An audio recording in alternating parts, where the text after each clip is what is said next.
আম্মু কোথায় ঘুরতে এসেছো? ঘুরতে এসেছো কোথায়? কাউ চন্দ্রমহল। চন্দ্রমহল। হুম। এখানে কি কি দেখবা বলো?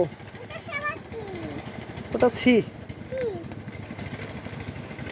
এখানে যা যা দেখবা যে কিন্তু বাসায় বলতে হবে, ঠিক আছে?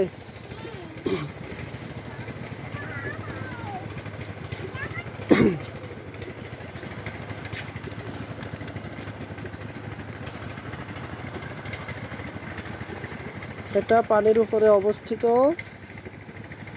চলাচলের জন্য এবং ছবি ওঠানোর জন্য একটা